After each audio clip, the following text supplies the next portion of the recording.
Okay guys, we are going to talk about the Stonehocker Kodiak today.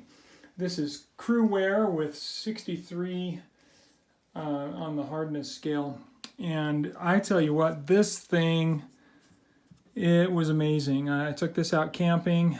It was fantastic the way this thing performed.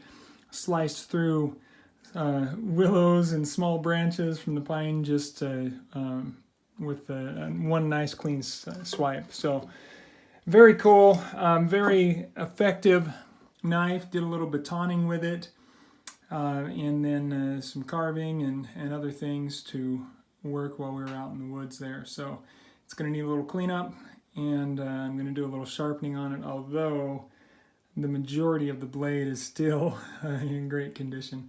But we'll clean it up just a little bit and give it a little sharpening today.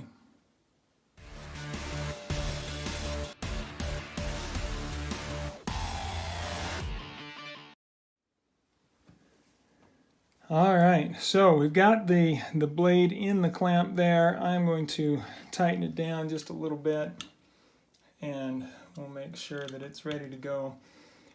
Now, if you haven't already, please subscribe. It definitely helps. Like the video, subscribe, click the bell.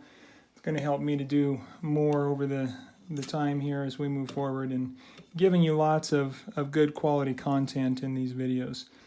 So please make sure and hit that like button and subscribe to the channel. We will get this set up. We are going to set these lock rings in so that we're not going to allow that stone to travel up over onto the face of the blade and down before the face of the blade. So we're good there. And we'll give it a little bit of oil on the stone. We're going to start with a 250 on this. It's pretty hard steel, and we want to make sure that we're getting it clean and sharp right away. So clean up that stone, get some oil on there. And then, as always, we're going to start with a little marker on the edge so we can see that edge. So we'll put the marker on there,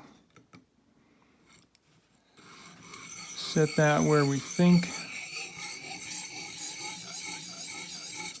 we're getting to the edge, and I can see that that actually looks pretty good. Like we are getting to the edge all the way along. So test that, make sure that you are getting the angle that you want, adjust if needed.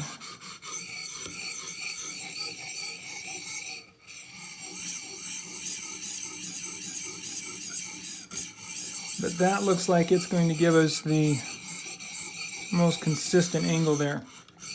So if you've been watching recent videos, you might have noticed, we'll lock that in there. You might have noticed that the blade, clamping the blade and positioning of the blade varies a little bit from one knife to another. So make sure you're testing how that works. If you want to know how to use a knife sharpener properly, that's one of the first things, is where that blade fits in the system.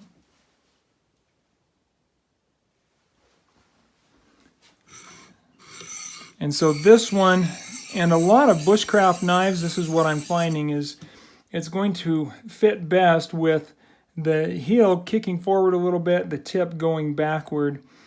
That seems to give me the most consistent angle to work with. And that's a little different on small pocket knives with quite a curve. That angle or positioning might be totally different to get the angle the same. So play with that a little bit. Be willing to move it around until you find the results that you really want.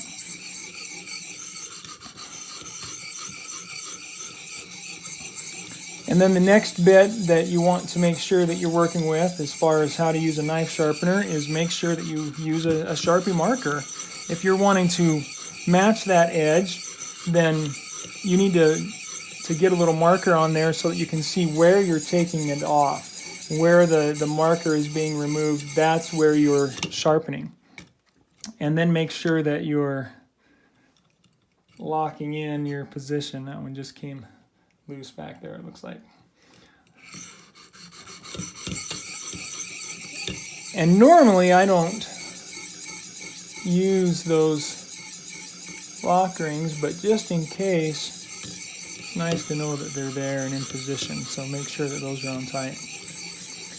And then just go to work. Now, the next important thing to think about when using a knife sharpener is to make sure that you are doing some aggressive back and forth strokes. When you come away from the spine of the knife, that's where you're creating the burr.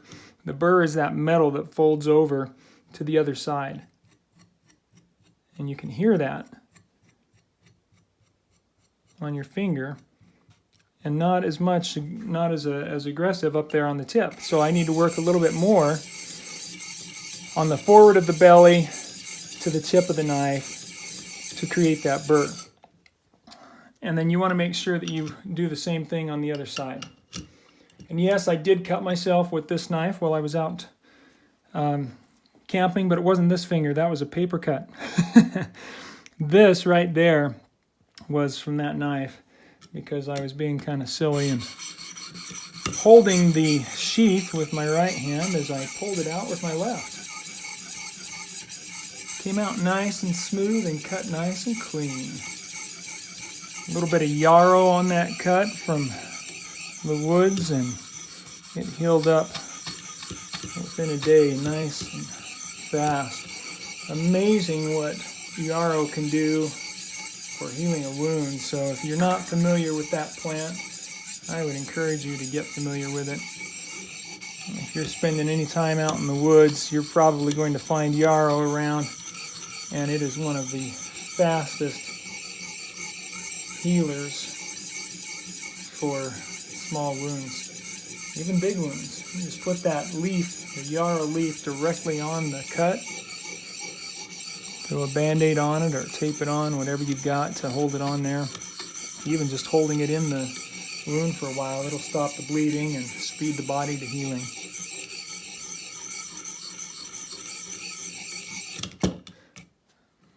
And that one doesn't seem to want to hold on tight today. It might have a little oil. If you're losing that connection on that lock ring, check for oil, clean it up. There we go. Burr all the way around. So we already have apexed on both sides. Apexing when sharpening a knife just means that you know you've gotten all the way to the edge, and that burr is how you tell.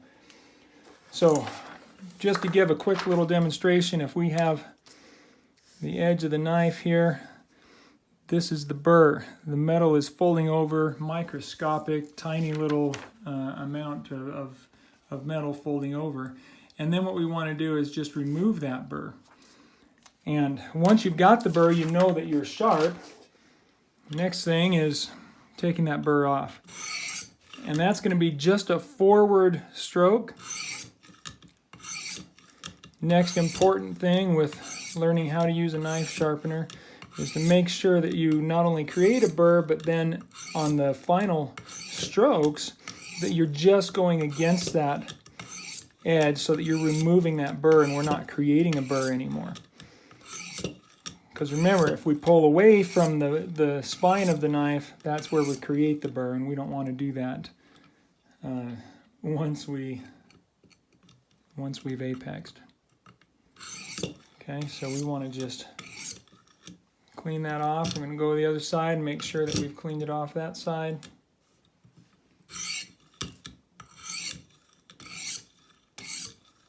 And you'll feel it. If there's a burr on there, you're going to feel it.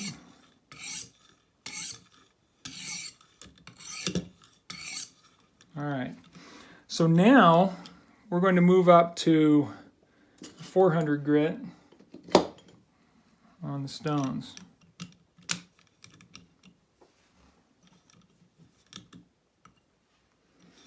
We want to make sure we've got a bit of oil on there to lube that.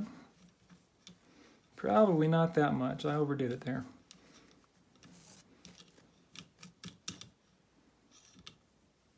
Don't need oil all over your system and fingers and knife and everything. All right.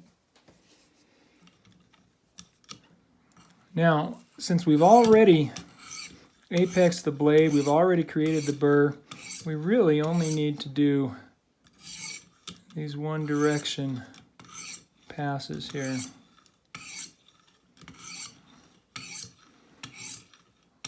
This is just a wonderful steel, this Crewware. I love it. It feels, you get sharpening a lot of different steels and you can feel the difference, and this one is just really smooth. Even just on the 400 here, still a fairly coarse to medium grit. We're not on the 1200 yet, but it feels just fine, smooth gliding. Not every steel feels that way. I've noticed that as I've been sharpening different knives. They do have a different feel to them.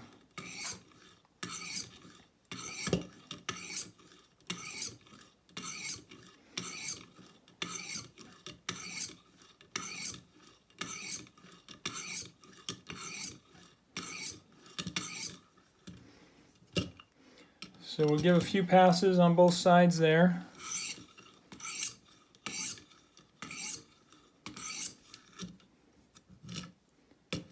And then we can move up to a higher grit. We'll bump it up to the 600.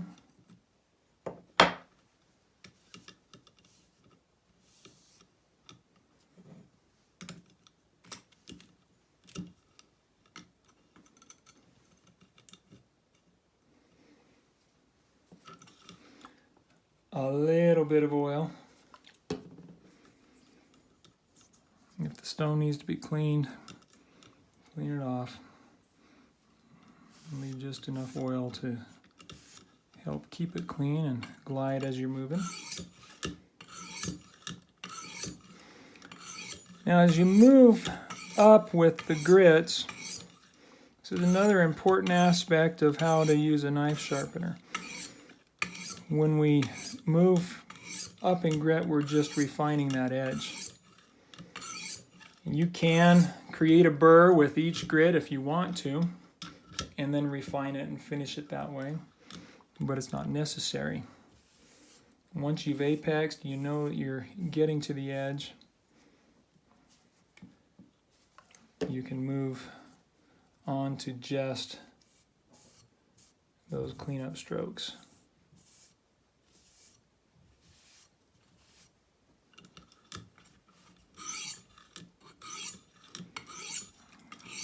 Just going against the blade.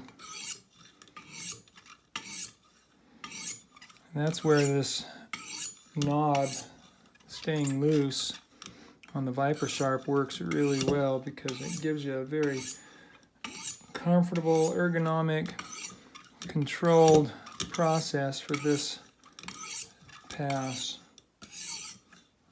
Any direction.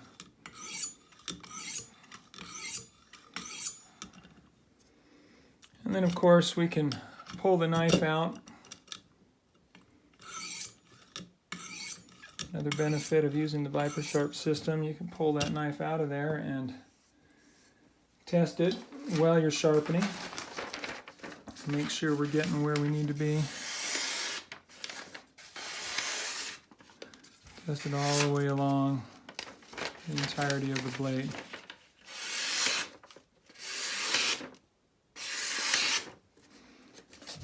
That's a great blade.